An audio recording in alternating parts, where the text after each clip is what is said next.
like legit bro science. Like here's the thing. Here's my thing about like bro science. I mean, this bro science, but like it might have worked for some bro, right? Let's not negate it, right? It might have worked for that bro. This is why I can't stand people that like completely dismiss bro science, because here's the thing, man. If you only go off studies, there just aren't, people haven't studied everything. You know what I mean? Like there just isn't in the bodybuilding world, there aren't that many studies that go over everything. So personal, and sometimes they change, the information change. Like you with the bros might be ahead of the curve, just like you say you needed 6 meals a day. The study said that. Now we realize that that's not the case, you know. Exactly, like man. A lot of studies are flawed too. They're biased, man. They just don't, and a lot of people misinterpret studies. Like they might have certain results, but it's just not because of what people think, you know. They kind of misinterpret it. So yeah, man. I think everything's hypothetical until you apply it to your own life. Exactly. And again, everyone's body is so different. You might be an outlier to that study. Like it might have worked for the people in the study. It might not work for you. So yeah, I definitely think you should take in all information into consideration and then find out what works for you. If we're going to go there, I want to go into some more hypothetical shit that's worked for me that may or may not work for you. Hey, is it a fitness hack? It's a fitness hack. It's back. Yeah, man, let's talk about it. I'm excited. I actually haven't shared this with anyone, Connor. Oh shit. Oh, right, so check. I mean, I'm with my circle, but like, fuck, man, I'm like, you inspired me. I call it. Okay, you know what? I don't want to get into that. I got the way. Pick a body part that you want to improve. Yeah. And train it every day, right? But not to failure, like not to failure, or even close, right? Just like train it every day, and something will happen. I first noticed this when I was trying to do the handstand push-ups, right? And I just noticed, like, I was just working on it every day, and it's like I would lose balance before I lost, strength, right? Before I hit failure, and even now, and I just noticed, man, my shoulders, my upper back, my traps just got bigger, man. And like when I started getting stretched, I was like, what the fuck? It's the handstands. And then, and you ever seen how big Bella's shoulders are? Like, she's pretty broad. Yeah. She wasn't like that when I met her. Like, it's the handstands. And so is my video guy, Johnny. He had the same exact experience. Now he's like, it's the handstands. And then I'm buying it, man. I'm buying it. Because I know exactly what's happening, man. Because so here, before people get mad and they're, no, man, you're overtraining. You don't want to work everything every day. It's not going to failure, right? So you're not working it so hard where you're just tearing down the muscle fibers every single day. I think what it's really doing, man, it's getting a good blood flow to the muscle. And man, like, I do that. So if I'm sore, I'll work out that body part the next day to get the blood flow.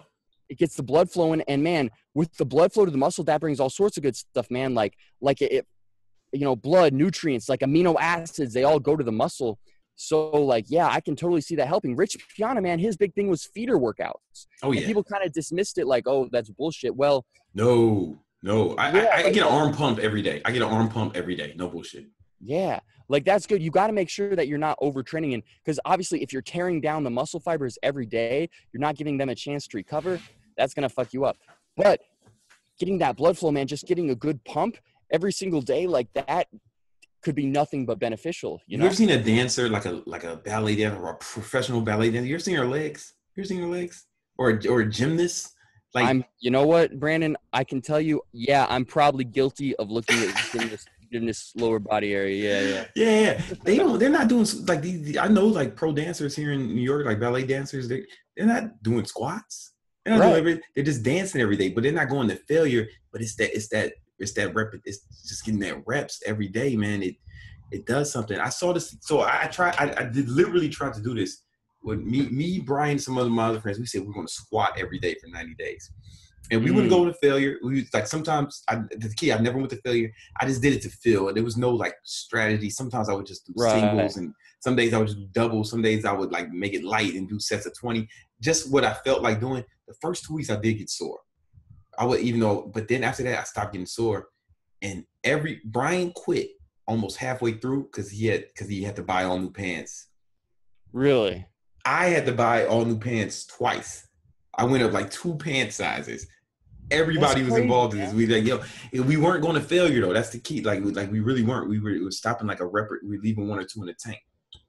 And maybe, man, I'm not gonna act like I know what's going on because I'm not a scientist and I don't know. Like, it might be like maybe you might be tearing like the muscle fibers a little bit, but they can recover quickly because you're not doing it so like you're not tearing them so freaking hard that you can't recover. And again, man, there's something about frequency when you're natural.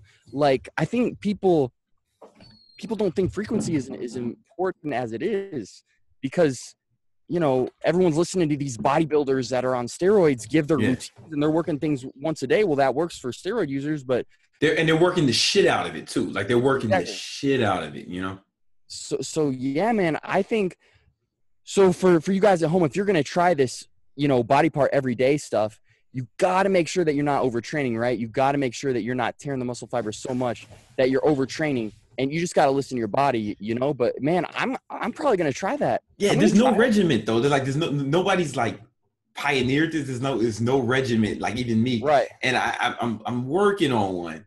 I'm working on like a regiment that may work for this. I haven't like tested it out sufficiently.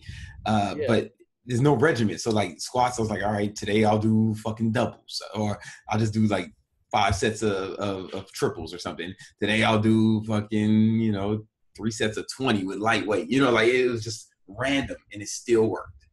That's man. Wow. Yeah, and I get the arm pump. I get an arm pump every day. I just go in and get a pump, another thing is, here's the thing. I don't know if it's going to work for guys who are just starting out though, right? I'm an advanced lifter, so I don't really get sore at all. So, that's right. I could probably, I could do legit full body workout every day and not feel it, just because I don't remember. Do you get sore anymore? I don't, unless when I switch it up, when I deviate from my normal routine quite a bit, like, yeah, I'll get sore. But in general, if I'm just doing my normal routine, even though I'm training hard, I'm going to failure. No, I don't get sore. And you shouldn't. Like, if you're doing the same routine for several weeks, you should not be getting sore, Yeah, Vince was like, man, you guys are gonna be real sore after we worked out with Vince Del Monte. I felt nothing. Did you? Like, it was a tough workout, but like I wasn't sore. I don't think I was sore. If I was, it was very minimal. Yeah, man. As you lift more and more, you should get less and less sore.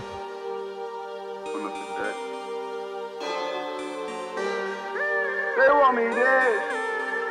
They want me dead. Put that price on my head. No, no, no.